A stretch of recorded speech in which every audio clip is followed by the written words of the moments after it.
Pasal 8. Ada yang lebih tinggi daripada kita. Saya yakin kamu setuju bahwa ada pribadi lain yang lebih besar dan lebih kuat, serta lebih tinggi kedudukannya daripada kamu dan saya. Menurut kamu, siapakah dia? Ya, Allah Yehuwa. Bagaimana dengan putranya, Sang Guru Agung? Apakah ia lebih tinggi daripada kita? Tentu saja. Sebelumnya, Yesus telah hidup bersama Allah di surga. Ia seorang putra rohani atau malaikat. Apakah Allah menciptakan malaikat-malaikat atau putra-putra rohani lainnya? Ya, Ia menciptakan jutaan malaikat. Malaikat-malaikat ini juga lebih tinggi dan lebih berkuasa daripada kita. Ingatkah kamu nama malaikat yang berbicara kepada Maria? Namanya adalah Gabriel. Ia memberitahu Maria bahwa bayinya akan menjadi putra Allah. Allah menaruh kehidupan putra rohaninya, Yesus, ke dalam rahim Maria agar ia dapat dilahirkan sebagai seorang bayi di bumi. Apakah kamu percaya kepada mukjizat itu? Apakah kamu percaya bahwa Yesus telah hidup bersama Allah di surga? Yesus sendiri yang mengatakan bahwa ia pernah hidup bersama Allah. Bagaimana Yesus mengetahui hal itu? Nah, sewaktu ia masih kanak-kanak, Maria mungkin memberitahu dia apa yang telah Gabriel katakan. Selain itu, Yusuf tampaknya memberitahu Yesus bahwa Allah adalah Bapa yang sesungguhnya dari Yesus. Pada waktu Yesus dibaptis, Allah bahkan berbicara dari langit. Katanya, "Inilah putraku." Matius 3 ayat 17. Dan pada malam sebelum kematiannya, Yesus berdoa, "Bapa, muliakanlah aku di sisimu dengan kemuliaan yang kumiliki di sisimu sebelum dunia ada." Yohanes 17 ayat 5. Ya, Yesus meminta untuk kembali dan tinggal bersama Allah lagi di surga. Bagaimana ia bisa tinggal di sana? Hanya jika Allah Yehuwa menjadikan dia kembali sebagai pribadi roh yang tidak kelihatan atau malaikat. Sekarang, saya ingin mengajukan pertanyaan penting kepadamu. Apakah semua malaikat baik? Bagaimana pendapatmu? Ya, pada mulanya mereka semua baik, karena Yehuwalah yang menciptakan mereka, dan segala sesuatu yang ia buat adalah baik. Namun, belakangan salah seorang malaikat menjadi jahat. Bagaimana hal itu terjadi? Untuk mendapatkan jawabannya, kita harus kembali ke masa sewaktu Allah menciptakan pria dan wanita pertama, Adam dan Hawa. Ada orang yang mengatakan bahwa cerita tentang mereka hanyalah dongeng. Tetapi, Guru Agung tahu bahwa cerita itu benar. Pada waktu Allah menciptakan Adam dan Hawa, Ia menempatkan mereka di sebuah taman yang indah di tempat yang bernama Eden. Taman ini suatu firdaus. Mereka bisa mempunyai banyak anak, keluarga besar, dan tinggal di firdaus selama-lamanya. Namun, ada suatu pelajaran penting yang perlu mereka pahami. Pelajaran itu sudah pernah kita bahas. Mari kita lihat apakah kita masih mengingatnya. Yehuwa memberitahu Adam dan Hawa bahwa mereka boleh makan semua buah yang mereka inginkan dari pohon-pohon di taman itu. Akan tetapi, ada satu pohon yang buahnya tidak boleh dimakan. Allah memberitahu mereka apa yang akan terjadi jika mereka memakannya. Ia berkata, "Engkau pasti akan mati."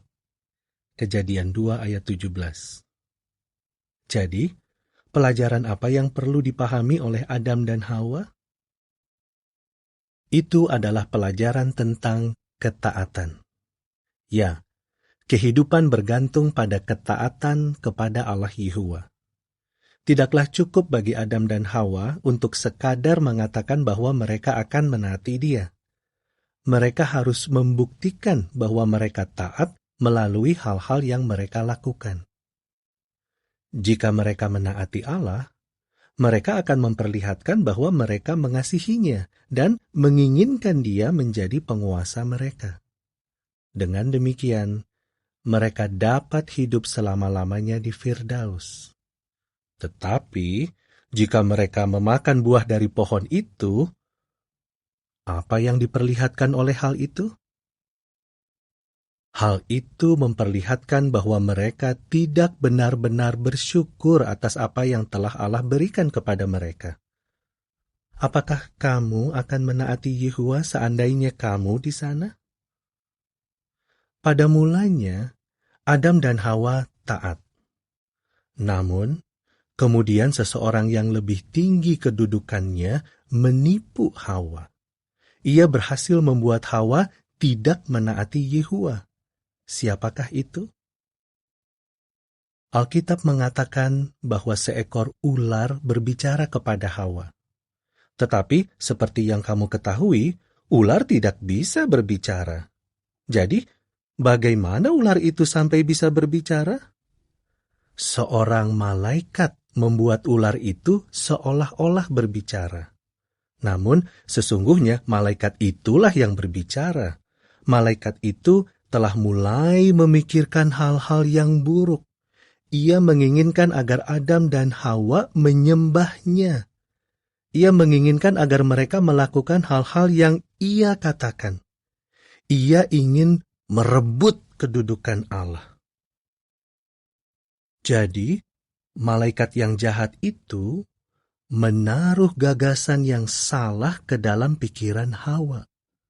Melalui ular itu, ia berkata kepada Hawa, Allah tidak memberitahu kamu apa yang benar. Kamu tidak akan mati jika kamu memakan buah dari pohon itu. Kamu akan menjadi berhikmat seperti Allah. Apakah kamu akan percaya kepada apa yang dikatakan suara itu? Hawa mulai menginginkan sesuatu yang tidak Allah berikan kepadanya. Ia memakan buah dari pohon terlarang itu. Setelah itu, ia memberikan sebagian kepada Adam. Adam tidak percaya kepada apa yang dikatakan ular itu, tetapi keinginannya untuk tetap bersama Hawa lebih kuat daripada kasihnya kepada Allah. Jadi, Adam pun memakan buah dari pohon itu. Apa akibatnya? Adam dan Hawa menjadi tidak sempurna, menjadi tua dan mati. Oleh karena mereka tidak sempurna, semua anak mereka juga tidak sempurna dan akhirnya menjadi tua dan mati. Allah tidak berdusta. Kehidupan benar-benar bergantung pada ketaatan kepadanya. Alkitab memberitahu kita bahwa malaikat yang berdusta kepada Hawa disebut setan si iblis. Dan malaikat-malaikat lain yang menjadi jahat disebut hantu-hantu. Nah, apakah kamu dapat mengerti mengapa malaikat baik yang Allah ciptakan itu menjadi jahat? Karena ia mulai memikirkan hal-hal yang buruk. Ia ingin menjadi nomor satu. Ia tahu bahwa Allah telah memberitahu Adam dan Hawa agar beranak cucu. Dan ia menginginkan mereka semua menyembahnya. Si iblis ingin membuat semua orang tidak menaati Yehuwa. Oleh karena itu, ia berupaya menaruh gagasan yang salah ke dalam pikiran kita. Si iblis mengatakan bahwa tidak seorang pun benar-benar mengasihi Yehuwa. Ia mengatakan bahwa kamu dan saya tidak mengasihi Allah, dan bahwa kita tidak benar-benar ingin melakukan apa yang Allah katakan. Ia mengatakan bahwa kita menaati Yehuwa hanya apabila segala sesuatu berjalan menurut keinginan kita. Apakah si iblis benar? Apakah kita seperti itu? Guru Agung mengatakan bahwa si iblis adalah pendusta.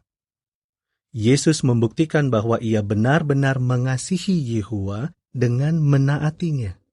Dan Yesus tidak menaati Allah hanya apabila hal itu mudah.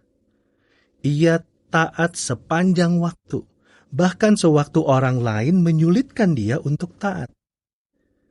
Ia terbukti setia kepada Yehuwa hingga kematiannya. Itulah sebabnya Allah menghidupkannya kembali untuk hidup selama-lamanya. Jadi, menurut kamu, siapakah musuh terbesar kita? Ya, setan si iblis. Dapatkah kamu melihat dia? Tentu tidak. Tetapi, kita tahu bahwa ia ada, dan bahwa ia lebih tinggi dan lebih berkuasa daripada kita. Namun, siapakah yang lebih tinggi daripada si iblis? Allah Yehuwa. Oleh karena itu, kita tahu bahwa Allah dapat melindungi kita. Bacalah tentang pribadi yang harus kita sembah. Ulangan 30 ayat 19-20, Yosua 24 ayat 14 dan 15, Amsal 27 ayat 11, dan Matius 4 ayat 10. Sekarang, mari kita lihat gambar-gambar di pasal ini dan jawablah pertanyaan-pertanyaannya. Apa yang mungkin Maria dan Yusuf beritahukan kepada Yesus? Bagaimana Adam dan Hawa dapat hidup selama-lamanya di Firdaus? Siapakah yang membuat ular itu berbicara kepada Hawa? Apa yang terjadi atas Adam dan Hawa setelah mereka tidak menaati Allah?